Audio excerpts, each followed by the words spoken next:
বীর মুক্তিযোদ্ধার নতুন সংজ্ঞা দিয়ে ৩ বছর আগের করা জাতীয় মুক্তিযোদ্ধা কাউন্সিল আইন সংশোধন করে অধ্যাদেশ জারি করেছে অন্তর্বর্তী সরকার। এই অধ্যাদেশ জারির পর থেকেই কে মুক্তিযোদ্ধা, কে মুক্তিযুদ্ধের সহযোগী এ নিয়ে শুরু হয়েছে আলোচনা, সমালোচনা, তৈরি হয়েছে বিভ্রান্তিও। এছাড়া নতুন সংজ্ঞা নিয়ে প্রশ্ন তুলছেন কেউ কেউ।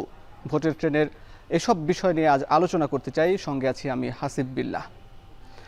দর্শক, মুক্তিযুদ্ধের নতুন যেমন সংজ্ঞা হয়েছে এবং একই সঙ্গে মুক্তিযুদ্ধের এই সহযোগী কারা এবং মুক্তিযোদ্ধা কারা এ নিয়েও যেমন কিছু নতুন করে বিষয় সামনে এসেছে, আমরা সেগুলো একটু দেখে নিতে চাই। আমরা শুরুতে দেখতে চাই যে বিষয়টি বিতর্ক হচ্ছে মুক্তিযোদ্ধা কারা। যে প্রজ্ঞাপনটি জারি হয়েছে সে অনুযায়ী আমরা একটু দেখব। সেখানে বলা হয়েছে যে মুক্তিযুদ্ধের যারা মুক্তিযোদ্ধী যারা 1971 সালের স্বাধীনতার যুদ্ধে গ্রামেগঞ্জে যুদ্ধের প্রস্তুতি এবং প্রশিক্ষণ নিয়েছেন এবং মুক্তিযুদ্ধে অংশগ্রহণের লক্ষ্যে বাংলাদেশ সীমানা অতিক্রম করে ভারতের বিভিন্ন প্রশিক্ষণ ক্যাম্পে নাম অন্তর্ভুক্ত করেছিলেন। এছাড়া আমরা দেখছি যে নতুন প্রজ্ঞাপনে বাংলাদেশের মহান স্বাধীনতা অর্জনের লক্ষ্যে পাকিস্তানের বিরুদ্ধে যুদ্ধে লিপ্ত হয়ে হানাদার ও দখলদার পাকিস্তানি সশস্ত্র বাহিনী এবং তাদের এদেশীয় সহযোগী রাজাকার, আলবদর, আল শামস, তৎকালীন মুসলিম লীগ, জামাত ইসলামী, নেজামে ইসলাম এবং দালাল ও শান্তি কমিটির বিরুদ্ধে মুক্তিযুদ্ধে সক্রিয় অংশগ্রহণ করেছেন এ সকল বেসামরিক নাগরিক।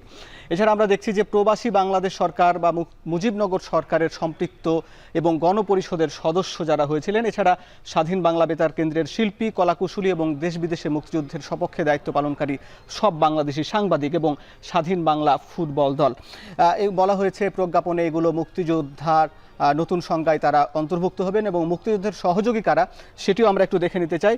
মুক্তিযুদ্ধের সহযোগী হিসাবে প্রজ্ঞাপনে বলা হয়েছে যেসব বাংলাদেশি পেশাজীবী মুক্তিযুদ্ধের সময় বিদেশে অবস্থানকালে মুক্তিযুদ্ধের পক্ষে বিশেষ অবদান রেখেছিলেন এবং যেসব বাংলাদেশি নাগরিক বিশ্ব জনমত গঠনে সক্রিয় ভূমিকা পালন করেছিলেন এবং মুজিবনগর সরকারের কর্মকর্তা কর্মচারী যারা মুক্তিযুদ্ধের সহকারী হিসাবে, সহযোগী হিসাবে নতুন সংজ্ঞা এসেছে। এছাড়া যেসব শিল্পী ও কলাকুশলী এবং বিদেশে অবস্থানরত মুক্তিযুদ্ধের সপক্ষে দায়িত্ব পালনকারী সব বাংলাদেশি সাংবাদিক এবং বাংলাদেশ স্বাধীন ফুটবল দল এরাও সহযোগী। এছাড়া নার্স এবং অন্যান্য সহকারী হিসাবেও দায়িত্ব পালন করেছিলেন তারাও। দর্শক, এ নিয়ে আমরা আলাপ করতে চাই। আপনারা ভোটের ট্রেনে আজকে একজন অতিথির সঙ্গে আলাপ করব। তিনি রাজনৈতিক বিশ্লেষক এবং তিনি অ্যাডভোকেট, সুপ্রিম কোর্টের আইনজীবী অ্যাডভোকেট সোহরাব হুসাইন। সোহরাব হুসাইন, আপনাকে স্বাগত জানাচ্ছি।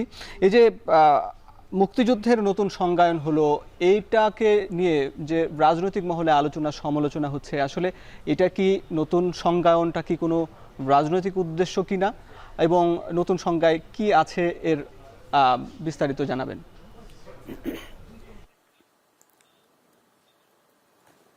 জি, ধন্যবাদ আপনাকে। প্রথমত হচ্ছে আসলে যে কোনো সংজ্ঞায়নের ক্ষেত্রে অথবা দুনিয়াতে যা কিছুই ঘটে না কেন, কোনোটাই আসলে রাজনীতির বাহিরে নয়, সব কিছুর একটা রাজনৈতিক উদ্দেশ্য থাকে। ফলে এই সংজ্ঞায়নটাও আমরা কখনো রাজনৈতিক বাহিরে বিবেচনা করব না। অবশ্যই এটার একটা রাজনৈতিক পারপাস আছে বলে আমরা মনে করি এবং আমরা যদি সেই সংজ্ঞায়নটা দেখি তাহলে আমরা দেখব যে এখানে দুইটা খুব গুরুত্বপূর্ণ টার্ম ব্যবহার করা হয়েছে। একটা হচ্ছে সহযোগী মুক্তিযোদ্ধা এবং সহযোগী রাজাকার। তো এখানে যে সহযোগী মুক্তিযোদ্ধা এবং সহযোগী রাজাকার নামে দুটা টার্ম ব্যবহার করা হয়েছে, এইটা যদি আমরা বিবেচনা করি তাহলে দেখব যে এটা আসলে মূলত দুইটা ঘটনাকে খুব বেশি প্রভাবিত করবে বলে আমি পার্সোনালি মনে করি।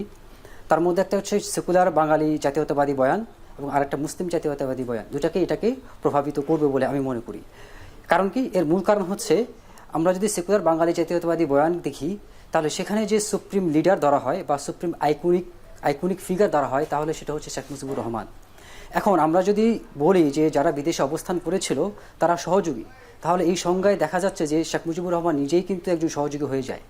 তাহলে যাকে বলা হয় বাঙালি সেকুলার জাতীয়বাদী বয়ানের আলোকে যাকে বলা হয় যে উনি মুক্তিযুদ্ধের আইকন, উনি প্রধান, উনি যদি সহযোগী হয়ে যায় তাহলে যে প্যারাডাইমটা হয়, যে স্তরটা হয় সেখানে উনি নিচে চলে আসে।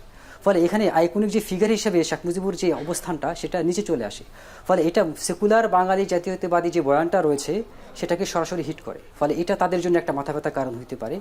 আবার আমরা যদি মুসলিম জাতীয়তাবাদী যে বয়ানটা রয়েছে সেদিকে খেয়াল করি তাহলে আমরা দেখব যে এখানে যে নামগুলো বলা হয়েছে, যেমন আমরা দেখি আশামস, এছাড়াও জামাত ইসলামী, নেজাম ইসলামী, দালাল, শান্তি কমিটি, এই নামগুলো বলা হয়েছে, যারা কোনো না কোনোভাবে মুসলিম এবং ইসলাম অথবা মুসলিম জাতীয়বাদী যে রাজনীতি তার সাথে সম্পৃক্ত ছিল। তাহলে দেখা যাচ্ছে যে এখানে যাদেরকে সহযোগী রাজাকার বলা হয়েছে বা তাদের দোসর বলা হয়েছে, তারা কোনো না কোনোভাবে ইসলামের সাথে সংযুক্ত কোনো না কোনোভাবে। তাহলে এই সংজ্ঞায়ন যখন আমরা দেব, তখন দেখা যাবে যে এর মাধ্যমে মূলত আসলে ইসলামের যে ফিগারগুলো রয়েছে এবং ইসলামের যে সিম্বলগুলো রয়েছে সেখানে সেগুলোকে প্রভাব করার একটা সম্ভাবনা এখানে থেকে যায়। ফলে এখানে যে বিষয়টা যে রাজাকারের সহযোগী, এই জিনিসটার কারণেই বাঙালি মুসলিম জাতীয়বাদী যে বয়ান সেখানে একটা প্রভাব ফেলতে পারে বলে আমি পার্সোনালি মনে করে থাকি। এখানে সবচেয়ে গুরুত্বপূর্ণ যে বিষয়টা যেটা এখানে আসে নাই বা আমাদের প্রশ্ন করা উচিত, যদি জামাত ইসলামী অথবা নেজাম ইসলামের নাম রাজাকার হিসেবে এখানে আসে অথবা পাকিস্তানের সহযোগী হিসেবে আসে, তাহলে একই সাথে যারা সেই 1971 সালে মুক্তিযুদ্ধের সময়ে যে সেকুলার অথবা বামপন্থী রাজনৈতিক দলগুলোর আছে, তাদের নাম কেন এখানে আসে নাই? জি জনাব সোহরাব হোসেন, আপনার সঙ্গে যে বিষয়টি নিয়ে আলাপ করছিলাম, যে এই যে নতুন সংজ্ঞায়ন নিয়ে যে একটি বিভক্তি তৈরি হয়েছে, বিতর্ক তৈরি হচ্ছে, সেখানে জামাত ইসলামীর নামটিকে অন্তর্ভুক্ত করা হয়েছে। এখানে জামাত ইসলামীর বিরুদ্ধে যুদ্ধ যারা করেছিলেন তারা মুক্তিযোদ্ধা এবং তারা মুক্তিযোদ্ধার সহযোগী, আসলে জামাতে এই মুক্তিযুদ্ধের অবস্থানটা কেমন ছিল এবং এই জায়গায় জামাতকে অন্তর্ভুক্ত করায় এই সংজ্ঞায়নটা কি প্রশ্নবিদ্ধ হচ্ছে কিনা? ওকে, ধন্যবাদ প্রশ্ন করার জন্য। প্রথমত হচ্ছে যে 1971 সালে যে বয়ানটা আছে, বাঙালি সেকুলার জাতীয়তাবাদী বয়ান, যেটা এই সংজ্ঞায়ন এবং যে বয়ানটা, এখানে কিছু সমস্যা রয়েছে বলে আমি মনে করি। এখানে যে বয়ানটা দেওয়া হয় সেখানে এমনভাবে পোর্ট্রে করা হয় বা দেওয়া হয় যে এখানে আসলে মূলত ইসলামকে এখানে অপোজিশনে নিয়ে যাওয়া হয়। কিন্তু আসলে একটা যুদ্ধ অথবা একটা ঐতিহাসিক ঘটনা কখনো এরকম বাইনারি হয় না, অর্থাৎ সাদা কালো কখনো হয় না, এটা অনেক গ্রে এরিয়া থাকে। যেমন আমরা যদি বলি 2024-এর যে গণঅভ্যুত্থান হয়েছে, সেখানে কিন্তু অনেক আওয়ামী পরিবারে অনেকে কিন্তু অংশগ্রহণ করেছে। এখন আমরা যদি এটাকে বাইনারি হিসেবে দেখি, তাহলে দেখা যাবে শুধু আওয়ামী লীগ এবং অন্য। কিন্তু মাঝখানে যে গ্রে এরিয়াটা আছে, যেখানে অনেকে সহযোগিতা করেছে, যারা হয়তো আওয়ামী পরিবারের অথবা আওয়ামীর সমর্থক হওয়ার পরেও তারা এটাকে মেনে নিতে পারে নাই, তাদেরকে এখানে নাই করে দেওয়া হয়। 1971 সালের যে বয়ানটা আমরা দেখি, সেই সংজ্ঞানের মধ্যে এই সমস্যাটা রয়েছে। এখানে সবসময় সাদা কালো হিসেবে দেখানো হয়, কিন্তু সবসময় এটা সাদা কালো হয় না, এটা গ্রে এরিয়া থাকে। যেমন আমরা যদি বলি যে 1971 সালে জামাত ইসলামী 1971 সালে স্বাধীনতার বিরোধিতা করেছে, তাদের একটা বয়ান আছে, এটা সত্য, এবং এই জন্য তারা ক্ষমা চাইবে কি চাইবে না এটা তাদের একান্ত বিষয়। যদি তারা যুদ্ধাপরাধ করে থাকে, তার ক্ষমা চাওয়া উচিত। কিন্তু এর বাইরে আর অনেকগুলো বয়ান এখানে আছে, অনেকগুলো বিষয় আছে যেগুলো কখনোই আমাদের সামনে নিয়ে আসা হয়নি। যেমন 1971 সালে কিন্তু জামাত ইসলামের সবাই অংশগ্রহণ করে নাই, সবাই বিরোধিতা করে নাই, অর্থাৎ অ্যাজ এ পার্টি তারা তাদের পজিশন ছিল 1971 সালে স্বাধীনতার বিরুদ্ধে। কিন্তু তাদের অনেক লোক ছিল যারা কখনো যুদ্ধে অংশগ্রহণ করে নাই, তারা রাজাকারও ছিল না, আবার তারা দেখা যাচ্ছে অনেক সময় যুদ্ধেও অংশগ্রহণ করেছে বাংলাদেশের পক্ষে। তাহলে যখন আমি একটা সংজ্ঞায়ন করব, যেখানে অ্যাজ এ হোল একটা কমিউনিটিকে বাইনারি হিসেবে একটা সংজ্ঞায়নের মধ্যে নিয়ে আসব, তখন দেখা যাবে যে যারা যুদ্ধে অংশগ্রহণ করে নাই, অথবা যারা একেবারেই নিরপেক্ষ ছিল, অথবা যারা বাংলাদেশের পক্ষে ছিল, হোক 2 জন হোক 5 জন, খুব অল্প সংখ্যক, তাদেরকে ওই বাইনারির ভিতরে ফেলে দেওয়া হবে। হ্যাঁ, তাহলে এই যে সংজ্ঞায়নটা দেওয়া হইল, দেখা যাচ্ছে যে এইটা একটা জাতীয় একটা কমিউনিটিকে আলাদা করে দেওয়া হয়, এবং এর মাধ্যমে দেখা যাচ্ছে যে নতুন সংজ্ঞায়নের মাধ্যমে তাদেরকে আবার মার্জিনালাইজ করার এবং টর্চার করার বা জুলুম করার একটা সম্ভাবনা তৈরি হয়। দ্বিতীয়ত আমি যেটা কথা বলবো, যে এখানের মধ্যে জামাত ইসলামকে নাম দেওয়া হয়েছে এবং জামাত ইসলাম ছাড়াও অন্যান্য মুসলিম দলগুলোকে এখানে উল্লেখ করা হয়েছে। কিন্তু 1971 সালে তো শুধু জামাত ইসলাম এবং ইসলামের সাথে সংযুক্ত রাজনৈতিক দলগুলো বিরোধিতা করে নাই, এখানে তো অনেক বামপন্থী দলও বিরোধিতা করেছিল, তাদের নাম এখানে নাই কেন? ফলে এই জিনিসটা উল্লেখ করে দেয় বা ইঙ্গিত করে দেয় যে এখানের মধ্যে আসলে রাজনৈতিক একটা উদ্দেশ্য থাকতে পারে। ফলে এই সংজ্ঞানটাকে আমি অবশ্যই সমস্যাজনক মনে করি। আমি যদি কোনো স্ট্যান্ডার্ড ঠিক করতে চাই যে না, যা সত্য তা আমি দেব, তাহলে যা কিছু ঘটেছে সবগুলো এখানে আসা উচিত, এবং যারা বামপন্থী সংগঠন হওয়ার পরেও যারা বিরোধিতা করেছে তাদের নাম এখানে আসতে পারে। এবং এইটা অ্যাজ এ হোল কখনো একটা কমিউনিটিকে এভাবে দেওয়া ঠিক না, বরং এইটাকে যারা কেউ যদি যুদ্ধপাত করে থাকে বা 71-এ যদি কোনো জেনোসাইড করে থাকে, তাদেরকে স্পেসিফিক বিচারের আওতায় আনা যেতে পারে। কিন্তু অ্যাজ এ কমিউনিটি আপনি যখন মার্জিনালাইজ করে দেবেন, স্পেসিফিক করে দেবেন, তাহলে ইন্টারনাল যে গ্রে এরিয়াগুলো আছে সেগুলোকে নাই করে দিয়ে একটা সাদা কালো বাইনারি হিসেবে এটাকে নিয়ে আসা হয়, এবং এইভাবে কখনো একটা জাতি আগাইতে পারে না।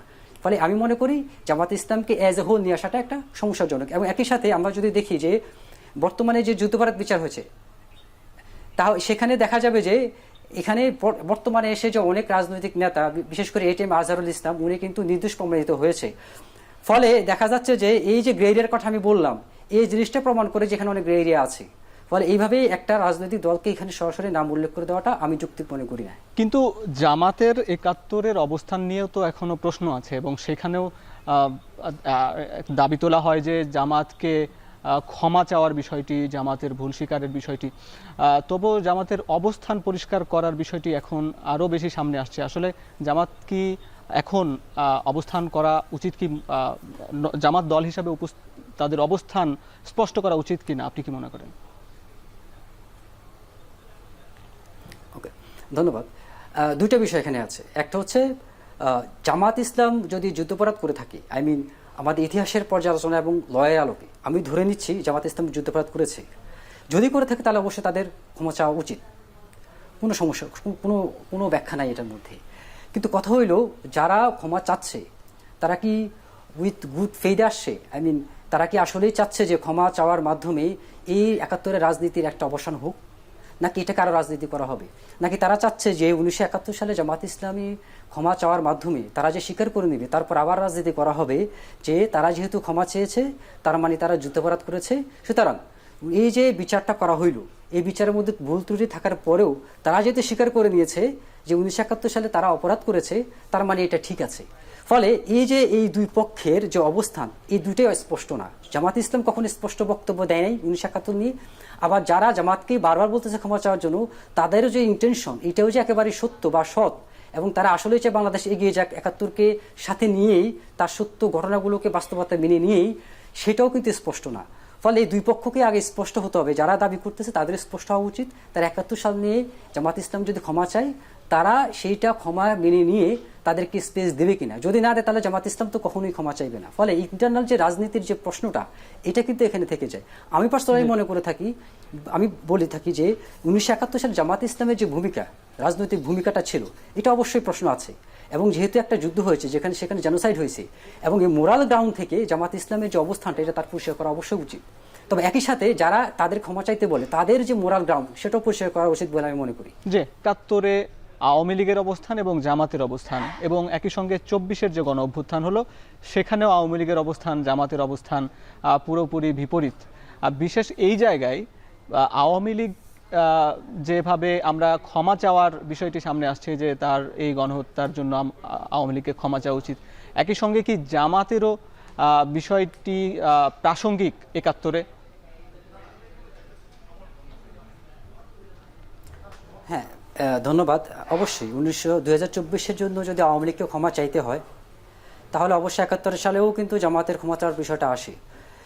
প্রশ্নটা হলো যে আমাদের কাছে যে ডকুমেন্টগুলো আছে, সে অনুযায়ী আমরা যেভাবে প্রমাণ করতে পারছি যে ২০২৪ সালে আসলেই Awami League as a political party genocide করছে, এটা ১৯৭১ সালে প্রতিটা ঘটনার আলোকে এইটা কি আমরা ডকুমেন্ট অনুযায়ী প্রমাণ করতে পারবো যে ১৯৭১ সালে যে যুদ্ধ হয়েছে, সেখানে অ্যাজ এ পলিটিক্যাল পার্টি জামাত ইসলাম অথবা তাদের দলের নেতাকর্মীরা সরাসরি যুদ্ধের মাধ্যমে জেনোসাইড হত্যা করেছে? অন্তত আইনের দৃষ্টিকোণ থেকে এইটা প্রমাণ করা খুবই কঠিন একটা বিষয়। ফলে প্রথম যে সমস্যাটা হয়েছে, আমি এই বিষয়টা একটু পরে বলতেছি, এর আগে বলি, সেটা হচ্ছে যে ১৯৭১ সালে যে বয়ানটা, সেটাকে রাজনৈতিক কারণে বিচারে নিয়ে আসাটা একটা বড় সমস্যা আকারে দেখা দিয়েছে।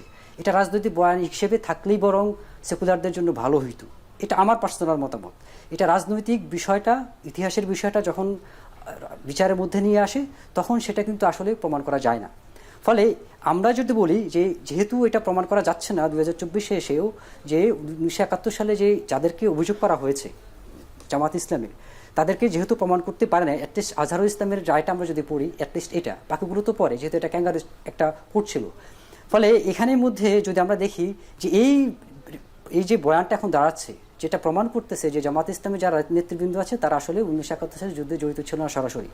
ফলে যে সুপ্রিম কমান্ড রেসপন্সিবিলিটি বলা হয় আইনের আলোকে, একটা অক্সিলারি ফোর্স হিসেবে যে সুপ্রিম কমান্ড রেসপন্সিবিলিটি, এটা আসলে খুব বেশি কার্যকর হয় না। কারণ সুপ্রিম কমান্ড থাকে, একটা কমান্ড আছে, এরকম একটা ফোর্সের মাঝে থাকে, একটা অক্সিলারি ফোর্স যেটা পলিটিক্যাল পার্টি, সেখানে সুপ্রিম কমান্ড থাকে না, কারণ সুপ্রিম মধ্যে যে কমান্ড থাকে সেটা গ্রামে গিয়ে দেখা যাবে যে ওইটা কাজ করবে না। যে কারণে এই 1971 সালে যে বয়ানটা বলা হয়েছে, 2024 সালে যে বয়ানটা বলা হয়েছে, আই মিন জেনোসাইডের কথা বলা হয়েছে, দুটাকে আমরা সঠিক ধরে নিলে অবশ্যই দুই পক্ষকে ক্ষমা চাওয়া উচিত। কিন্তু কথা হইল যে ক্ষমা চাওয়াটাই এটা কি আমাদের সমস্যার সমাধান করবে কি না। দ্বিতীয় যে বিষয়টা হচ্ছে যে এই রাজনৈতিক যে বিষয়টা, যে রিভ্যালিটেশনের যে প্রশ্নটাগুলো আগে ছিল, যেটা আগে করা হয় নাই, এখনও ঠিকমতো করা হচ্ছে না। ফলে এই বিষয়গুলো নিয়েই কিন্তু আমাদের কাজ করতে হবে। শুধু ক্ষমা চাওয়া চাই কিন্তু যথেষ্ট না, তাদের রিভ্যালিটেশনের প্রশ্ন আছে, তাদের অন্যান্য বিষয় আছে। হ্যাঁ, অবশ্যই কেউ জেনোসাইড করলে তার ক্ষমা চাওয়া উচিত, সেটা বিএনপি হোক, জামাত হোক, অথবা আওয়ামী লীগ হোক, অথবা যে কোনো রাজনৈতিক দলই হোক। অনেক ধন্যবাদ আপনাকে। ইসলাম অথবা ইসলাম যে মানদণ্ড দেয়, আমরা যদি একজন যারাই জেনোসাইড গণহত্যার সঙ্গে জড়িত থাকবে তাদেরই বিচারের আওতায় এনে তাদেরকে বিচারের মুখোমুখি করতে হবে। দর্শক ভোটে টেনে এই ছিল আজকের আলোচনা। যারা দেখলেন সবাইকে ধন্যবাদ জানিয়ে শেষ করছি।